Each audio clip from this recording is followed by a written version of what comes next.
This call is now being recorded. Deixa eu ver se vai dar, viu, Patrícia? Eu vim aqui toda...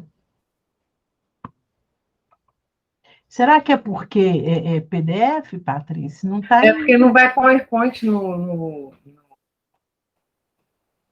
A gente não consegue enviar PowerPoint Não? pelo WhatsApp, não, Cleiton. Patrícia, o Ctrl L não foi. Não, vamos assim mesmo, vamos... Vai ficar pequenininho, então, isso, dá um Ctrl mais, Ai, para poder você aumentar. viu? Dá mais um Aumentou, Ctrl aumentou? mais. É. Ficou bom aqui? Ficou um pouquinho mais. Isso, mais um pouquinho, que aí fica mais fácil para... Tá dando para ver daí, Paulette? Tá, agora já está Ok. gravando, podia fechar e abrir de novo. Aí, vamos lá. Vamos.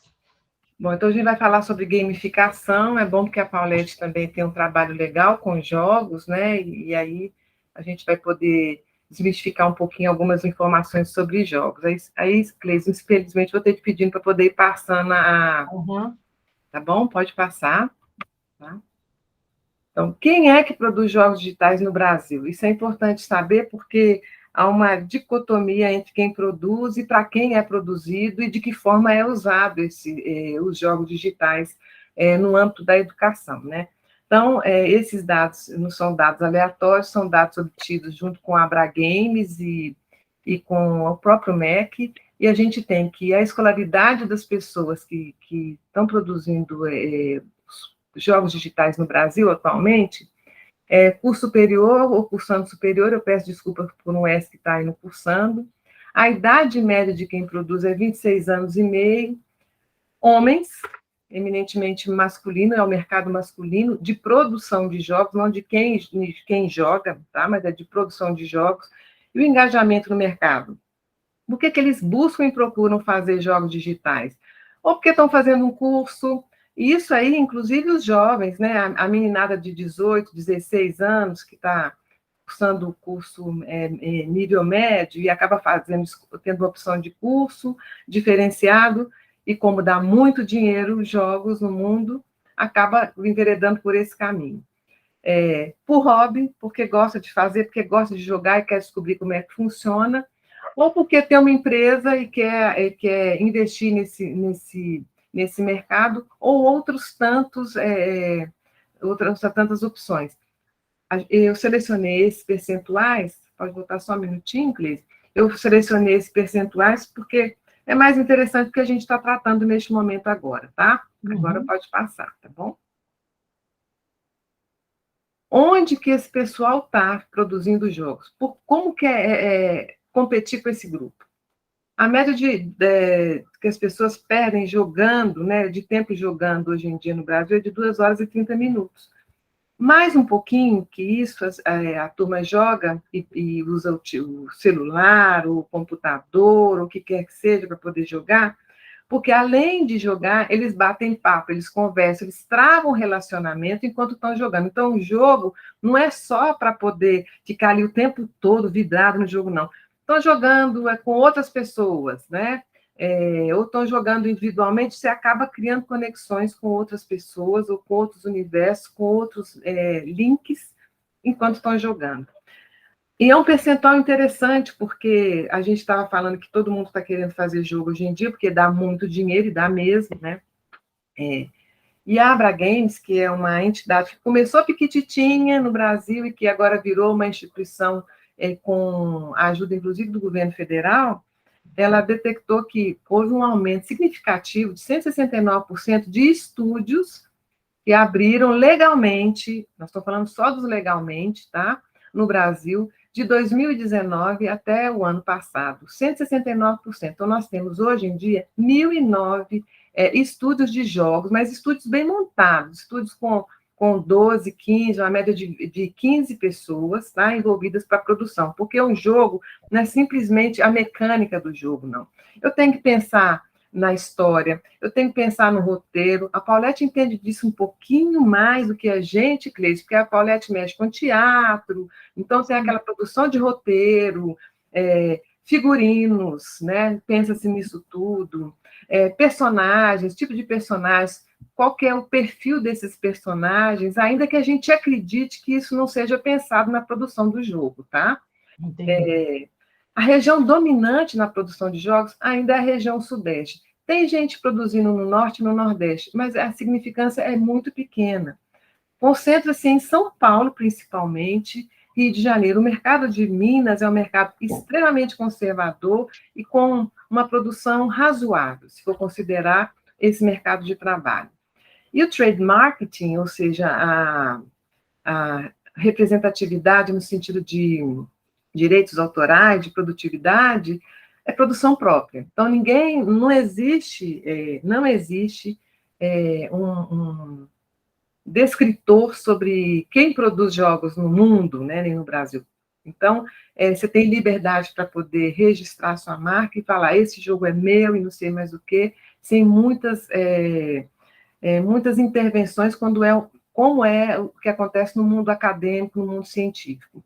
E a receita está focada especificamente em jogos de entretenimento. Desde os 100% dos jogos que existem no mercado, somente 12% estão focados nos jogos educacionais, tá? Então, só 12% dos 100%. A maioria, a grande maioria, é entretenimento, tá? Alguma dúvida, Paulette? Está tranquila aí para entender? Não, tá, é ótimo. Beleza. Maravilhoso. Para quem esses jogos, aí nós vamos focar nos jogos educacionais, tá? Não vamos falar do entretenimento, porque aí é um outro perfil, é um outro grupo que a gente vai estar tratando. Como foco aqui, educação, a gente vai tratar sobre os jogos educacionais. Para quem esses jogos são feitos? Então, olha lá. Qual a idade que a turma que faz jogos tem em média? Hein, Paulette? Você lembra? A idade? Da turma que produz jogos. 26 anos e 26, meio. Eu vi 26 que era anos. 20, era jovem. Olha para quem que é feito. É um jovem que faz, para quem aplicar, que é a média da faixa etária do professor, mais ou menos 38 anos de idade. Para a turma que está onde? Na educação básica. Uhum. Então, por mais que a gente fale, tem muita gente fazendo pedagogia, tem muita gente inscrevendo nos cursos, tem muito professor no mercado, tem sim, mas essa média de idade, a faixa etária que tem lidado com a educação básica, é uma média de professores de aproximadamente 38, 39 anos de idade. Não sou eu quem estou dizendo, isso é dado estatístico do MEC e do INEP, tá? E do INEP e do MEC é um dado de 2007, porque esse levantamento, esse estudo exploratório foi feito a pedido na época, eu não lembro se era o Paulo Renato, o ministro de Educação nessa época, a Cleide deve saber melhor do que eu sobre isso, mas foi uma demanda do ministro da Educação na época para saber qual era o perfil do professor do ensino básico na tentativa de melhorar um pouco a qualificação desses professores no mercado, tá? 1,2% do total de brasileiros, 1,2% são professores. A profissão de professor está entre 1,2%. Mas é pouca gente, mas são 2 milhões e 200 mil professores que atuam na educação básica. É gente pra caramba, né? E a gente vê que não participam de determinados eventos, ou seja, a Cleice está promovendo isso de forma grátis, ofertando, inclusive, certificação, né? Mas é difícil conectar com esses 2 milhões e 200 mil e fazer com que eles enxerguem a importância de determinadas ofertas que são dadas pelo mercado, e aí eles selecionam outras coisas que não as que sejam, de fato, tão interessantes, ou aquelas que são ofertadas pela secretaria, ou pelo Ministério, que é mais fácil, né, para poder fazer, tem horário certo para poder fazer, e tem sempre alguém vigiando que eles estão fazendo também. Ai, Patrícia, é isso mesmo. E aí, a gente viu que quem faz jogo é homem, 26 anos e meio. Quem aplica, eminentemente, mulher, 38 anos, porque sexo feminino é a maior incidência de pessoas que ministram cursos, principalmente no ensino básico, né? Como é que comporta o cérebro humano, gente? A Cleise, que é boa nesse negócio, se eu estiver errada, mas aqui quem está falando não sou eu, quem está falando é a Ragini, que é uma especialista em cérebro humano, ela trabalha na psicologia da Universidade de Pensilvânia, ela vai. Essa é uma pesquisa de 2013, tá, gente? Não é uma pesquisa recente, que ela está valendo até hoje, porque ninguém conseguiu ainda. O trabalho de pesquisa científica dá trabalho, muito trabalho, porque você fica anos a fio acompanhando as pessoas, né, para poder saber qual é a relação do comportamento das pessoas, principalmente no tocante ao comportamento humano. Então, o homem, ele é bom no negócio de absorção e tratamento de informações, por isso ele é bom para poder fazer jogo, por isso ele é bom para entrar no mercado. E o que a gente é boa? A gente memoriza, a gente tem uma atenção melhor e a gente consegue articular melhor a inteligência social. A gente é boa nos comportamentos humanos, a gente entende o outro, a gente escuta, né, Cleise? A gente é boa para esse negócio, então a gente é que articula. A Cleise, com as constelações familiares, é que o diga, né, Cleise? Eu imagino que a maior incidência de coaches, eu não sei se estou certa ou estou errada, é no sexo feminino, porque a gente é boa no negócio para poder entender o outro, escutar qual é o problema, né? E aí, como eles têm maior aptidão para aprender e realizar uma única tarefa por vez, os jogos concentram-se em tarefas únicas com vários níveis, evidentemente. É a dificuldade da gente de entender isso, né? Porque a gente gosta de muitas coisas ao mesmo tempo. A gente é boa no negócio de olhar filho, olhar a panela que está queimando lá no fogão, né? Trabalho, ficar, como diz a Cris, 24 horas ligada no ar e ainda dar conta de fazer outras coisas, né? Olhar Patrícia, só complementando aqui, né? Tem a teoria da mente mosaica e a mente linear. A mente mosaica é a pessoa que consegue executar e pensar em várias ações ao mesmo tempo, que é, dentro dessa pesquisa aqui, é a mulher. É a mulher. E a mente linear é aquela pessoa que faz uma coisa de cada vez. Foco, né? Como dizer, foco. Homem é assim, se você vai conversar com homem, se você começa devagar demais, não fala direto o que você quer, porque para eu entender, né? Assim. É verdade. Então é isso. Pode passar, Cleise. Por favor. Aí a gente pensa, mas e esses alunos, meu Deus? Nós falamos do professor, nós falamos de quem faz o jogo, mas quem são esses alunos, né? Pobres, coitados, tadinho, vivem na periferia. Lê de engano, gente. Olha aí, 83% dos alunos, eles têm boas condições socioeconômicas, se for considerar a pesquisa que foi feita pelos órgãos de pesquisas no Brasil. Então, eles já têm freezer, olha que coisa chique, né? Na favela vai ter freezer. Os pais têm estudo, ainda que seja o nível básico, tem carro, que seja uma furreca, mas tem, né? Tem quarto para estudar, e a gente acha que vive todo mundo amontoado num canto só, geladeira, mas fundamentalmente tem Wi-Fi, ou seja, acessa o bendito do celular via internet, tá? E somente 2,6% está acima da média. A gente fala que são os ricaços, aqueles que estão na escola magnífica, que é o sonho de consumo de todo mundo. Só 2,6%, gente. Então, a educação está sendo feita para 2,6% no Brasil, né? Pode passar, Cleide. Aí, alunos por turma. Fundamental, a média é 25 alunos. E o médio, 33 alunos. Aí o professor fala, mas como que eu vou dar conta, gente? 25 alunos, dá para rir para chorar mesmo na sala de aula. E 33 no ensino médio, onde o aluno já está na pré ou na adolescência, que ele é questionador. É questionador, às vezes, nem de coisas fundamentais para o conteúdo de ensino, mas pela vida, né? Quer saber o que eu vou fazer da vida e tudo mais. Aí, ó, joguinhos o tempo todo, porque é mais fácil do que professor que a maioria é mulher, tem a mente mosaica, a gente pensa em milhões de coisas, a gente consegue conectar milhões de coisas, né? E o adolescente, o jovem, ainda está ainda cambaleando. O que eu faço, o que eu deixo de fazer? Ainda que Piaget, né, tenha dito lá atrás que com 6 anos, é Piaget mesmo, Cris? Você que falou lá na sua tabela lá de pensadores da educação, né? Que com 6 anos já estou com a minha memória já o meu cérebro funcionando perfeitamente em todos os aspectos, né? Sim. Será que é assim mesmo? Né? Hoje em dia, com a velocidade da informação? Pode passar, Cleide, por favor. E aí, eu tenho que competir com alguém dentro de sala de aula, porque meu aluno tem celular, não posso proibir de celular, ainda mais se não vou falar que eu estou em cárcere privado, estou encarcerando o menino, que eu estou agredindo o menino, aí entra o conselho tutelar dentro de sala, porque entra conselho tutelar, entra para o rico e para o pobre, né, gente?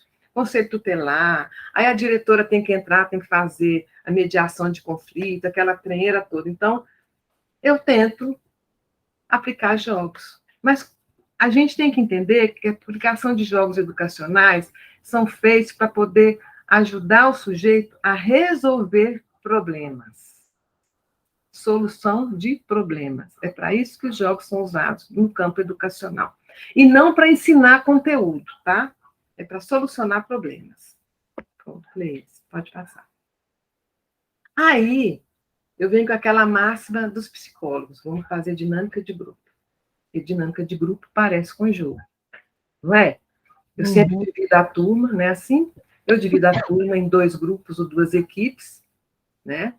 E aí eu vou falar, o grupo X cria uma dinâmica com começo, meio e fim, com objetivo, tudo bonitinho, o que eu quero chegar, que ponto eu quero chegar, porque é assim que se cria dinâmica. Ou copiam na internet, né? No Dr. Google, né? Que é lá a minha enciclopédia atual, e busco lá uma dinâmica para poder quebrar gelo. Quebrar gelo, porque eu preciso acalmar a turma, acalmar os ânimos da turma, para poder, então, eu introduzir o meu conteúdo, né? Aí eu vou juntar pessoas, eu vou criar possibilidades, pensar nas possibilidades, pensar em todas as possibilidades, porque pode dar um problema qualquer ali. E se algum aluno surtar, não é assim, dinâmica de grupo? A gente pensa, mas se eu tocar nesse assunto, esse assunto pode gerar alguma coisa, que eu estou trabalhando com comportamento, eu vou gerar algum problema. E se eu gerar esse problema, eu vou ter condições de solucionar esse problema ali. Então, ao invés de eu estar criando um jogo, uma dinâmica para poder fazer com que o outro solucione o problema, eu crio um problema para mim, porque eu também tenho que solucionar um problema ali. E aí eu crio estratégia para poder as pessoas chegarem no alvo, ou seja, no ponto que eu quero que chegue, que eu, enquanto professor, quero que chegue. Não que seja importante para os alunos, mas que seja importante para mim para atingir a minha meta.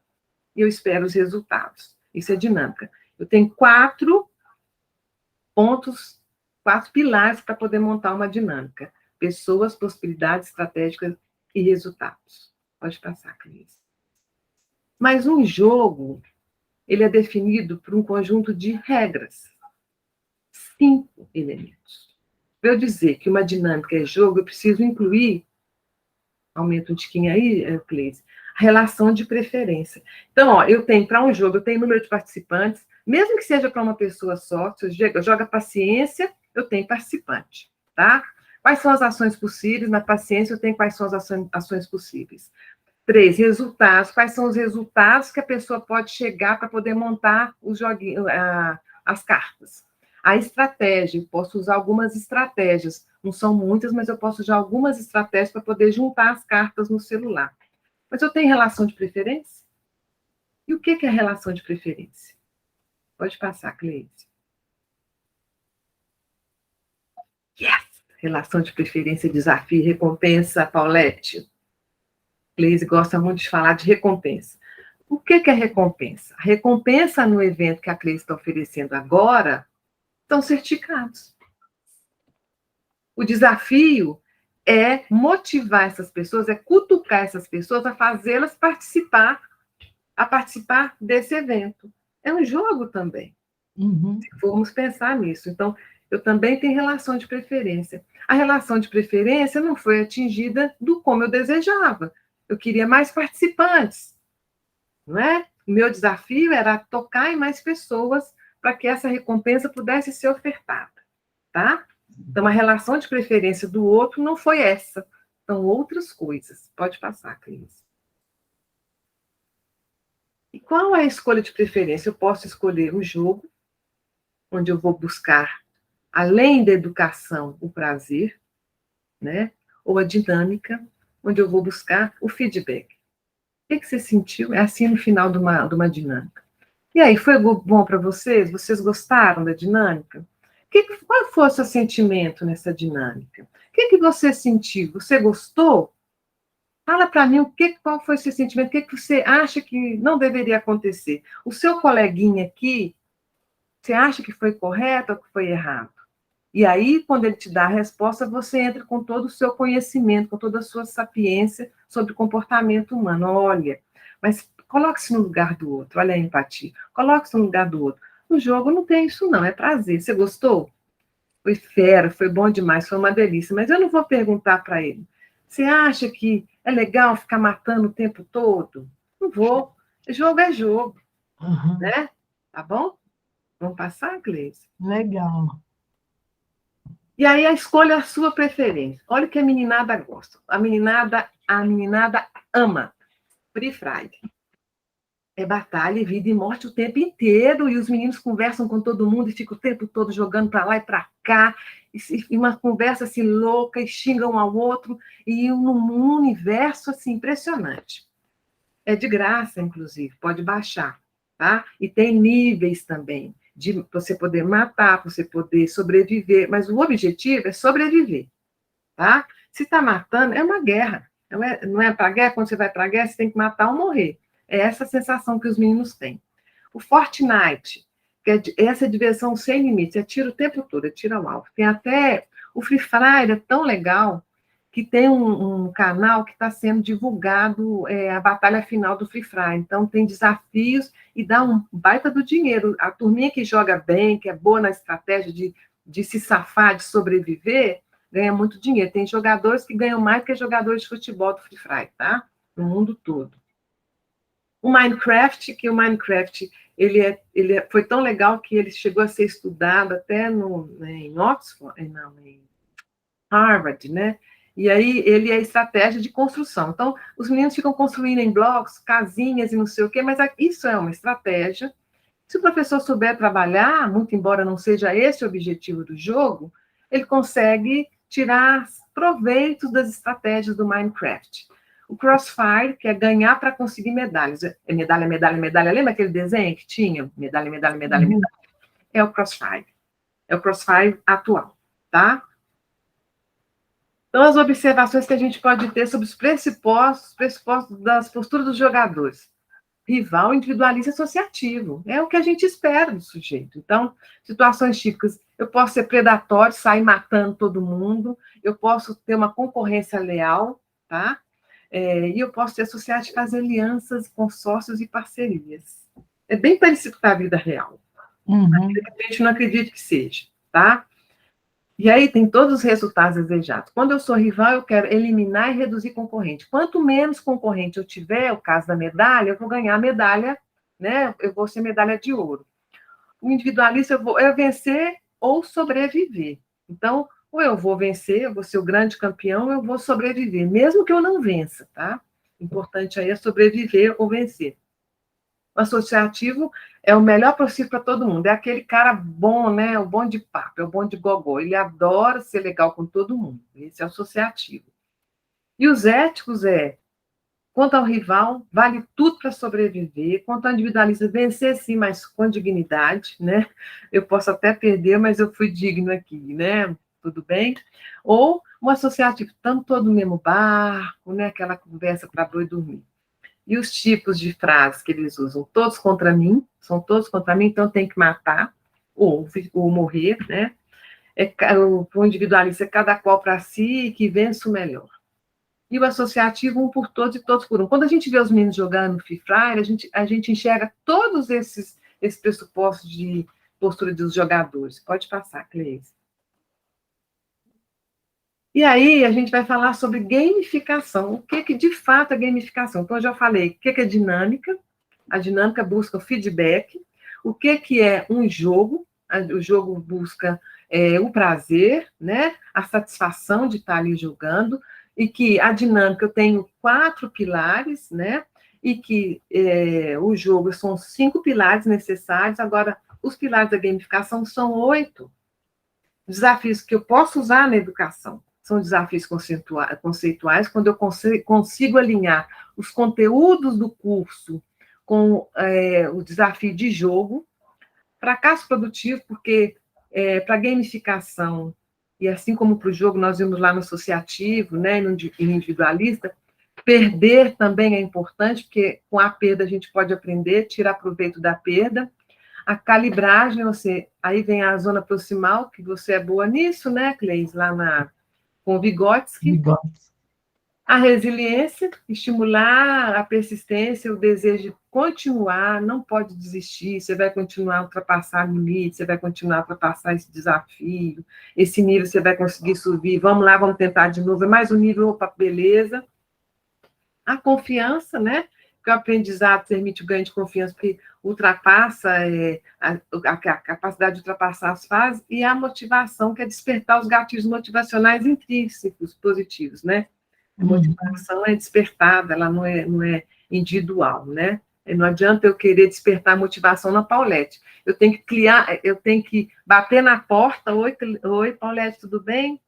E aí, quem sabe a chavinha da motivação liga, né? Dependendo de como eu bater na sua porta, para que você, então, se motive a gamificar.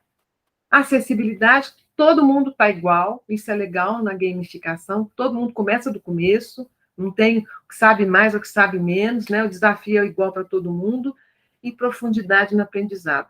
Porque com o erro também eu acabo aprendendo, eu não aprendo só com acerto, eu acabo aprofundando no aprendizado. Fica mais fácil da gente discutir, criar reflexão. Aí vem a questão do custo, né? Então, aqui são alguns jogos que a gente pode usar, pensando assim, nossa, mas são 12% de jogos que são feitos para o aprendizado, mas eles são caros, né? 12%, o percentual é pequeno, devem ser caríssimos. Não, gente, eu posso fazer jogo de memória com conteúdo que eu tô trabalhando. Qual é o problema? Escrevo mesmo a cartinha à mão, como se fosse baralho. Eu posso fazer caça-palavra com o conteúdo do que eu estou dando. E lá fazer lá no rodapé as informações que são importantes para o aluno lembrar. Eu posso montar a palavra para poder... falta palavras, né? Aquelas montagens de palavras, para poder a pessoa memorizar. Ainda que o sexo masculino memorize menos, mas como ele vai repetir, fazer isso repetidamente, isso vai sendo memorizado no cérebro. O joguinho dos opostos se atraem também é legal, né? Antônimo e sinônimo é legal também. Tem 2 jogos legais, que é o Cidade Verde, que ganhou até um prêmio de uma turma lá do Nordeste, que é um jogo digital, bem legal também, que fala sobre sustentabilidade, e aí você pode trabalhar as questões do meio ambiente e tudo mais, e o mito das cavernas, que é antigo para quem fez psicologia ou psicanálise, sabe que é importante também o mito das cavernas, principalmente para a turminha adolescente, tá? Pode passar, Cleide. Aí vem os pressupostos, a relação de confronto, como é que as pessoas podem ser, que eu falei que elas podem ser rivais, individuais, mas elas também podem ser fracas, pode passar, Cleise, no jogo, né? Elas podem ser fortes, né? Ou seja, que é aquele cara que é o líder, ele é o pai de todos, ele que sabe, ele pode até não saber, mas ele finge que sabe, né? Ele é o líder. Isso serve não é só para a escola, isso serve para a empresa, isso serve para casa, a gente observa os filhos também, sendo líderes ou não, vocês vê como é que ele se comporta com os outros grupos, né? Pode passar, Cleide. O equilibrado, que é o associativo lá, né? A gente é retaliatório, ele é competitivo, ele é cooperativo, ele é o cara do bem, está sempre disposto a poder ajudar, né? Pode passar, pô. E o fraco, que é aquele, ó, eu vou me esconder aqui, eu estou com você enquanto você está me dando alguma coisa. Depois que você passar e parar de me dar alguma coisa, eu vou para outro grupo. A gente consegue enxergar isso tudo também quando a gente está vê os meninos jogando esses joguinhos loucos aí, que a gente fala, nossa, que loucura, né? Uhum. Pode passar, Cleide.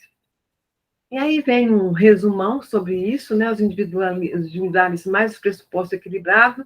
Aí vem, porque jogo é teoria de jogos, é pura matemática, tá? Então vem aquela teoria de Nash, ganhar e perder, ganha-ganha, né? Nada mais do que isso, o jogo. E a vida é um jogo também, né? É matemático, né? Soma e subtração, multiplicação e divisão. Pode passar aqui. Em resumo, são os pilares, né? Dinâmica, são 4. Jogos, 5. Gamificação, 8. Aí é aquilo, escolha a sua preferência. Se você quer trabalhar com dinâmica, você sabe que você vai precisar de 4 pilares, tá? Você vai achar isso na internet facilmente, buscar informações de dinâmicas para você usar para tudo que você quiser. Para deixar o outro feliz, para brincar, para não sei o quê, para quebrar gelo. Ou você vai trabalhar com jogos, você sabe que com jogos na área da educação tem só 12%. Inclusive aqueles básicos que a gente aprendia lá atrás. Jogo de memória, quebra-cabeça, tudo está nesse grupo aí, tá? Só que as pessoas hoje em dia, ao invés de colocar no tabuleiro ou outra coisa, né, de forma física, também está digitalizando isso. Então, é o mesmo jogo. Ou gamificar, que aí você vai trazer o conteúdo, dá um pouquinho mais de trabalho, você vai trazer o conteúdo que você quer que seja mais trabalhado dentro da sua turma, dentro da sua sala de aula. Não precisa ser digital, porque isso também é uma outra... outro mito que as pessoas colocam, que eu vou gamificar, eu preciso de ser digital, e não é necessário que isso aconteça, tá? Esses são jogos, mas são jogos que podem ser jogos físicos, não digitais. E aí, vou aproveitar o momento para fazer a propaganda, né, Cleide? Lógico, lógico. E lá na Parimpar, a gente tem esses jogos que eles são também jogos que não são... são jogos do dia a dia, são jogos simples, acho que a Paulette já teve oportunidade de vê-los, né?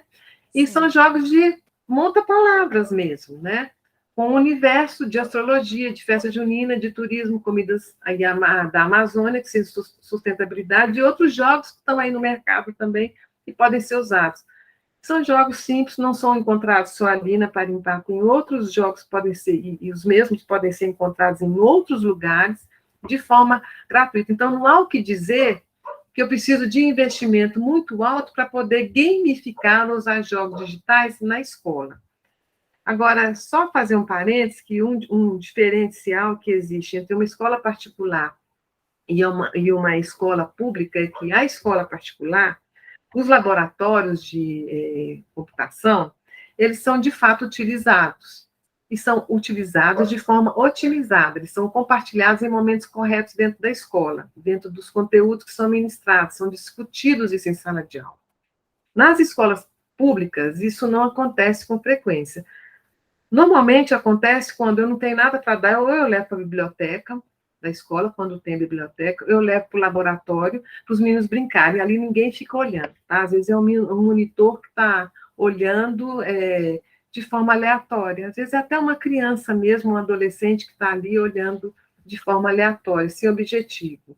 Ou é o professor que vai para poder baixar uma música, para poder olhar um joguinho que ele achou que é legal, mas é importante lembrar que a diferença, o esforço que existe entre a faixa etária, entre quem ministra e quem está ali na ponta como aluno, e quem produz jogo. Então, a gente tem uma tríade importante de produção, né? E que faz diferença se você achar que dá para competir sem entender um pouco esse universo dos jogos digitais no mercado. É um mercado que dá dinheiro, é um mercado que vale a pena investir, vale sim, mas é um mercado que já está com a vitrine, exige-se muito a produção, é um mercado do Circo de Soleil, uma pena que ele não exista mais, é o mercado do Circo de Soleil, então a exigência é muito grande, a qualidade é muito grande, mesmo nos níveis 2D, e não só nos 3D ou na realidade virtual, tá? Alguma dúvida? Só um minutinho, Patrícia, eu vou parar aqui de compartilhar. Uhum. E